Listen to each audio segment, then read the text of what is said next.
E aí, doutores e doutoras, vamos lá que já é a segunda vez que eu tô tentando gravar esse vídeo porque eu não sei o que aconteceu, mas não gravou nada. Então vamos lá. E aí, como que tá o recesso de todo mundo? Espero que esteja legal. Advogado criminal deve estar aí no QAP, né? Advogado criminal nunca para. A defesa nunca para. Normal. Procuradores também nunca param. E advogado civilista também, né? Afinal, sempre tem um cliente que precisa de tutelas judiciais para fins de saúde, remédio, medicamento, internação. Então é natural que vez ou outra apareça um serviço nesse sentido, né? Mas enfim, hoje o que eu venho aqui trazer uma visão panorâmica sobre um tema que é da teoria geral dos recursos, que se chama meios de impugnações às decisões judiciais. De antemão, eu já afirmo que não vou exaurir todo o tema e nem adentrar nas espécies específicas de recursos, por exemplo, ou dissecar as ações autônomas, certo? Então vamos para a apresentação que eu montei. Então temos aqui os meios de impugnações às decisões judiciais, que se dividem em três espécies: recursos, ações autônomas e sucedâneos recursais. Então vamos começar pelo começo. Recursos. O que é um recurso?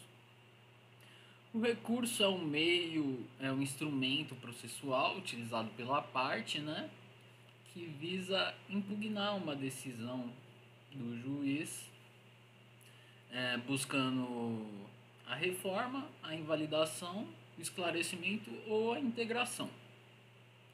Eu trouxe aqui um conceito doutrinário do professor Jailton Lopes, que no manual dele ele diz que recurso é um instrumento por meio do qual a parte, o MP ou o terceiro prejudicado se vale para impugnar no mesmo processo determinados pronunciamentos jurisdicionais, objetivando a reforma, a invalidação, esclarecimento ou a integração. E aí vamos dissecar agora, né, o que seria a reforma, a invalidação, esclarecimento e integração. Então, partindo para o próximo, a cassação e a invalidação da decisão, ela ocorre quando temos o erro in procedendo. O que seria o erro in procedendo? O erro in procedendo é quando há um erro no procedimento processual. É um vício no procedimento. E aí temos como exemplo a questão do cerceamento de defesa, certo? A reforma à decisão judicial ocorre em casos de erro injudicando. O que é erro injudicando? O erro injudicando ele ocorre quando há um equívoco do juiz na interpretação do direito ou dos fatos analisados. Não se trata de vício dos fatos, mas equívoco na interpretação dos fatos, certo? Aqui eu trago uma decisão do STJ que é bem explicativo.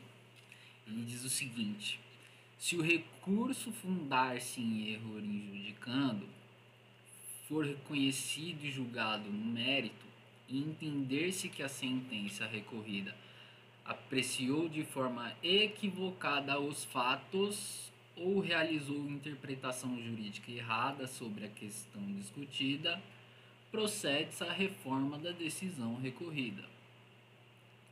E por fim, nós temos o esclarecimento, a busca do esclarecimento, da omissão ou da integração da decisão judicial. E que pelo próprio nome é meio óbvio para quem é da área do direito que o recurso já vem até na mente, né? que é a questão dos embargos de declaração. Se opõe a embargos de declaração diante de uma decisão judicial, seja ela monocrática ou seja um acórdão, ou seja, colegiada, quando há omissão, obscuridade, contradição e erro material. Vale lembrar também que na esfera criminal, o Código de Processo Penal ele também prevê o embargos de declaração, a oposição do embargos, dos aclaratórios, em caso de ambiguidade. Então é uma especificidade do Código de Processo Penal.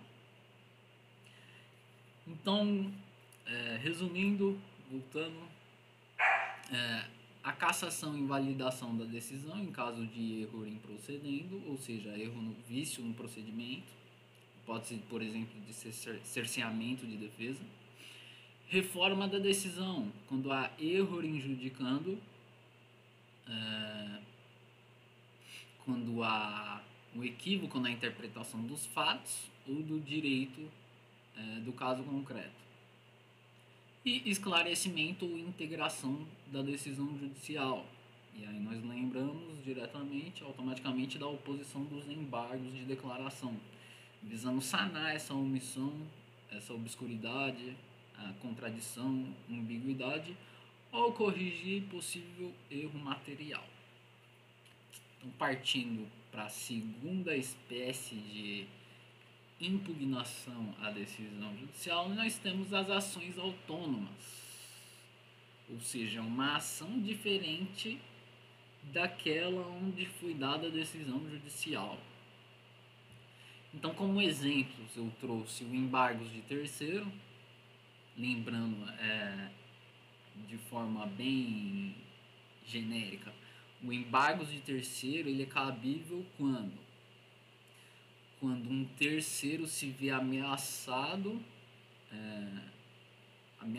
de constrição a um bem seu, ou quando há efetiva constrição sobre o seu bem, ou sobre o direito de um bem a que lhe pertence.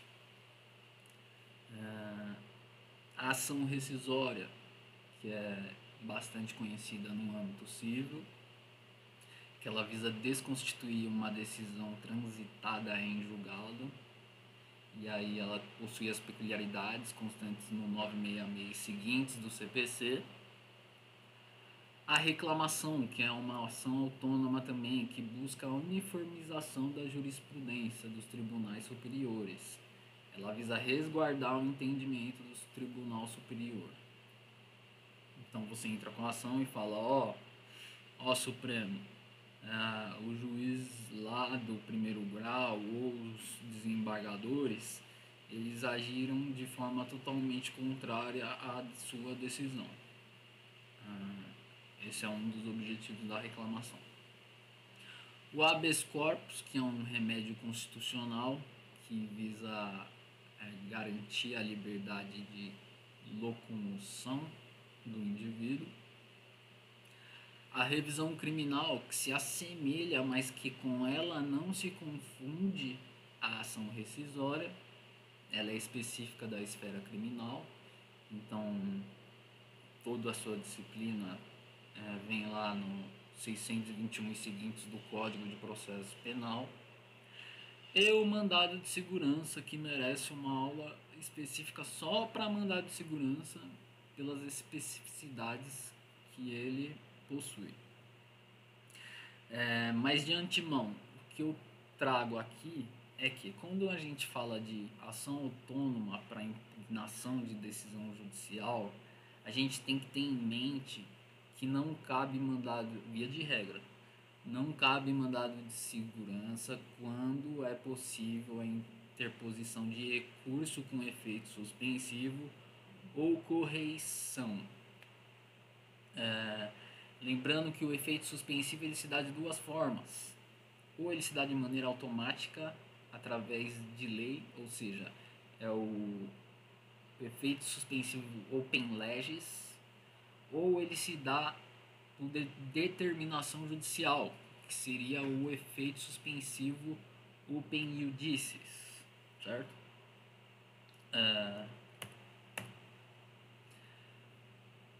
O STJ ele tem o entendimento de que todos os recursos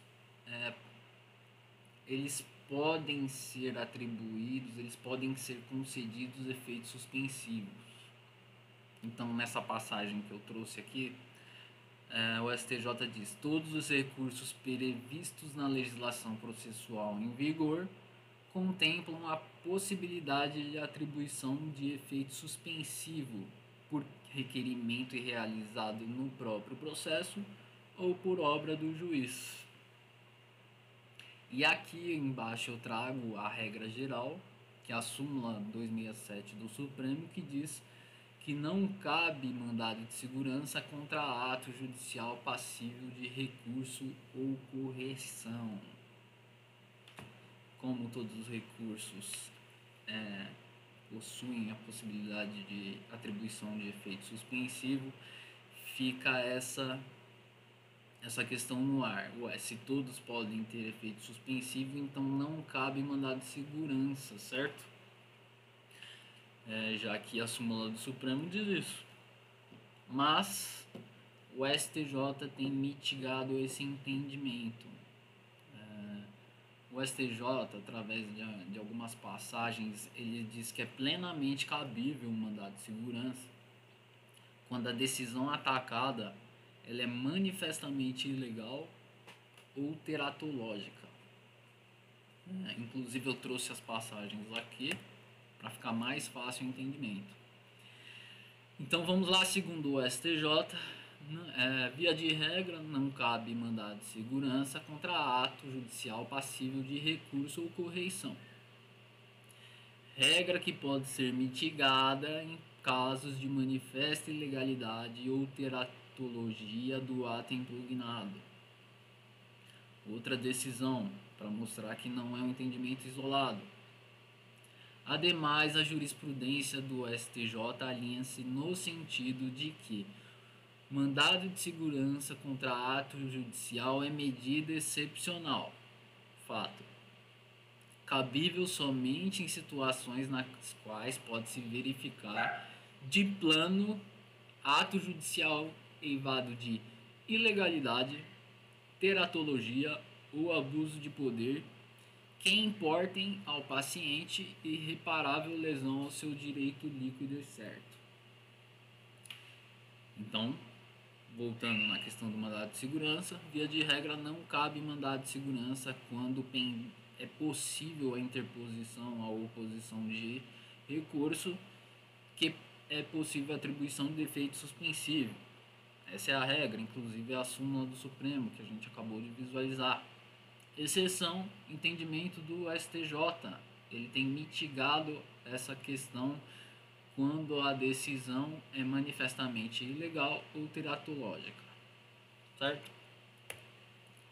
Na Justiça do Trabalho, advogado trabalhista fica louco com isso.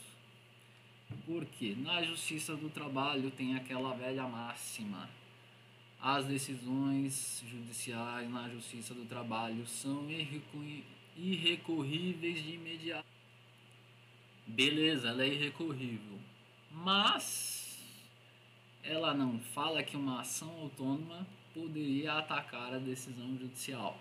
E aí nós temos o caso de cabimento de mandado de segurança quando é deferida ou indeferida a tutela antes da sentença. E aí tem a súmula 414, inciso 2 do Tribunal Superior do Trabalho. E também é cabível mandado de segurança quando há o deferimento de cautelar de reintegração do empregado. Então, o empregado entrou com uma cautelar para pedir a reintegração, é cabível um mandado de segurança para impugnar a decisão que concede. Só fazendo uma pequena correção, na Justiça do Trabalho, de fato, as decisões são irrecorríveis de imediato, mas existe a súmula se eu não me engano, é a própria súmula 414 que ela prevê exceções. Então, a regra é que é irrecorrível de imediato, mas existem exceções previstas na súmula do TST. E, agora que acabamos de ver, uma ação autônoma que é utilizável para impugnar as decisões judiciais. E o fundamento do cabimento do MS, do deferimento e indeferimento da tutela, é pela inexistência de recurso próprio. Então, impetrado, né, o mandado de segurança contra essa decisão que concede ou indefere a tutela antes da sentença. Querela nullitatis insanabilis. O que é a tutela nullitatis insanabilis? Ela é também uma ação autônoma. É bem difícil de você ver na prática, né? É uma hipótese muito excepcional. E ela é cabível quando há um vício transrescisório. É aquele vício que não preclui. Então você pode usar ela independente, por exemplo, de uma ação rescisória, de uma revisão criminal que, via de regra, possui prazos para interposição. Se o vício for transrescisório, a gente pode se valer da querela nullitatis insanabilis. E aí, como eu trouxe duas decisões que são muito claras e elas explicam com uma clareza solar assim muito boa sobre o que seja esta ação. Então, segundo o STJ, na primeira passagem, a querela nullitatis é um instrumento utilizado para impugnar a sentença contaminada pelos vícios mais graves de erros de atividade. Errores em procedendo. Então, lembra dos erros em procedendo, que nós comentamos no começo dessa aula. Então, ela é cabível nesses casos.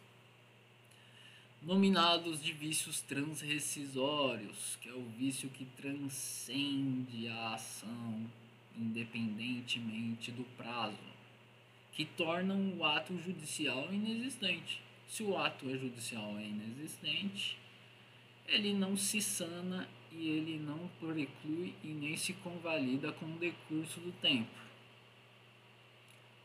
Na outra passagem do julgado também do STJ, ele traz que a doutrina costuma reconhecer o cabimento da querela quando da ausência dos pressupostos processuais de existência. E aí ele cita como exemplo a prolação de sentença por quem não seja magistrado, sendo ainda mais comumente utilizado quando da verificação de nulidade consistente em vício ou ausência de suscitação conjugada com a ausência de oportunidade de produção de defesa. Haveria aí, então, flagrante violação ao contraditório e à ampla defesa. Ou seja, um erro de procedimento que seria um vício transrescisório, que não preclui. Então, é basicamente isso, a querela nullitatis insanabilis, uma ação autônoma. Por fim, a última espécie de impugnação à decisão judicial, nós temos os sucedâneos recursais. O que é o sucedâneo recursal? Aquilo que não for recurso e que não for ação autônoma, mas que serve para atacar a decisão judicial. E aí temos como exemplo pedido de reconsideração e o pedido de suspensão de liminar em mandado de segurança, que é muito utilizado pela Fazenda Pública em juízo. Que esse pedido, inclusive, mereceria até uma aula específica pelas peculiaridades do caso. Mas eu vou fazer uma breve resumida aqui. O pedido de reconsideração ele não possui previsão em nenhum diploma processual. Inclusive o STJ, conforme a gente pode ver aí na passagem de julgado, por não ter natureza recursal, ele não suspende nem interrompe o prazo para interposição do recurso. Então fique muito atento quando você for tentar utilizar esse tipo de pedido. A dica prática do titio é que quando você for fazer esse pedido e despachar com o juiz, se ele não der a decisão na hora ou nos próximos dias, já prepare o recurso para interpor, porque senão vai precluir e você acaba causando um prejuízo ao seu cliente, prejuízo processual ao seu cliente, certo? E sobre o pedido de suspensão de liminar em MS, muito utilizado pela Fazenda, mais do que pelo Ministério Público, né? Embora recentemente aí nós tivemos um caso de repercussão, mas que não foi em mandado de segurança. O pedido de suspensão ele é utilizado para evitar grave lesão à ordem, à saúde, à segurança e à economia pública. Ele é direcionado ao presidente, a qual caberia analisar possível recurso. Ou seja, se há uma sentença, você interpõe um recurso que não é dotado de efeito suspensivo, você pode realizar um pedido de suspensão de liminar para o tribunal para que ele se manifeste e dê a suspensão dos efeitos da liminar. Se o relator não conceder os efeitos suspensivos, você vai ter que apresentar um agravo e o agravo vai ser remetido ao plenário para análise. Só uma peculiaridade que no juizado especial, o pedido de suspensão da decisão da turma recursal, ele não é dirigido ao TJ, certo? Porque não há subordinação entre um e outro. A turma recursal ela já faz às vezes de segunda instância. Então o pedido de suspensão de liminar ele é direcionado diretamente ao Supremo Tribunal Federal, ao presidente do Supremo. Então, em breve síntese é isso sobre o pedido de suspensão de liminar. E aqui temos umas hipóteses de providências ordenadoras do procedimento, que são as chamadas correições parciais. Isso aqui dá problema. A dica prática aqui que se evite a chegar a esse ponto de ter que apresentar uma correição parcial, porque ela é direcionada a uma turma, um colegiado que vai analisar os atos do juiz durante o processo, porque via de regra ela é utilizada para se arguir que o processo virou uma bagunça, entre aspas. O juiz ele não instruiu ou cometeu erros durante a instrução processual e que não teve recurso apto a sanar esses vícios. A correição parcial ela é prevista no regimento interno de cada tribunal. Aqui eu trouxe o artigo 211 do Tribunal de São Paulo, que é onde eu atuo. Então prevê aqui que no processo penal é cabível a correção parcial para a emenda de erro, abuso que importe inversão tumultuária dos atos e fórmulas processuais, quando não previsto recurso específico. Aqui fala-se em processo penal, mas também é cabível na área civil, tá? E na Justiça do Trabalho também é previsto a questão da correição correição parcial. E ela possui basicamente a mesma fundamentação. Aqui eu trouxe do regimento interno do TRT 15, que é a área que eu atuo aqui na região de Araraquara, que pertence à região de Campinas. Então a correção parcial, não havendo recurso específico, é cabível para corrigir erros, abusos e atos contrários à boa ordem processual, ação ou omissão que importem em erro de procedimento. Ah, Existem vozes doutrinárias e procedimentos na prática que, nas hipóteses do juizado especial, em casos de decisões interlocutórias que, via de regra, não possuem a possibilidade de apresentação de interposição do agravo de instrumento, se valer da correção parcial direto pro TJ. Mas você tem que visualizar, estudar direitinho para ver se no regimento interno do tribunal a qual você pertence, que eu acho que deve ser em todos os regimentos internos, deve possuir,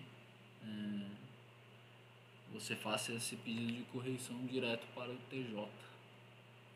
Justiça do Trabalho também possui, e a Justiça do Trabalho possui uma jabuticaba. Mas não é uma jabuticaba à toa. Por quê? Os embargos de declaração na Justiça do Trabalho, ele se aplica também somente em casos excepcionais. Quer dizer, não seria excepcionais, e sim específicos. A Justiça do Trabalho, os recursos são de hipótese específica, justamente pelaquela regra de que os recursos não são apresentados interponíveis ou puníveis de imediato. Então existe uma providência corretiva prevista na CLT, que é o artigo 833, que basicamente ela visa corrigir erro material, erro de escrita, de grafia, que pode ser apresentado por simples petição. Então, se, por exemplo, a decisão não for passível de oposição de embargos de declaração, ou seja, não for uma sentença terminativa ou extintiva, e não se tratar de hipótese de análise, salvo engano, dos pressupostos extrínsecos do recurso, que também é cabível o embargo de declaração, você pode apresentar a petição simples para a correção desses pequenos erros. E é isso, pessoal, que eu tinha para apresentar aqui para vocês sobre impugnações às decisões judiciais. É isso. Se vocês gostarem, eu posso trazer aqui a continuação, né? Porque essa é uma parte da teoria geral dos recursos. E aí a gente pode trazer a continuação com os princípios recursais, com os pressupostos de admissibilidade. Podemos adentrar também nas espécies recursais. E aí vai demorar um tempo, porque nós temos os recursos cíveis, trabalhistas e criminais, que nós podemos estar analisando. E eu acho que é basicamente isso. Se você gostou, dá uma curtida aí, compartilha com aquele seu amiguinho que vai fazer a OAB ou está estudando para concurso, ou para algum amigo seu mesmo que está precisando revisar umas matérias. Se ajudar, né? Espero que ajude. E é isso. Obrigado, pessoal.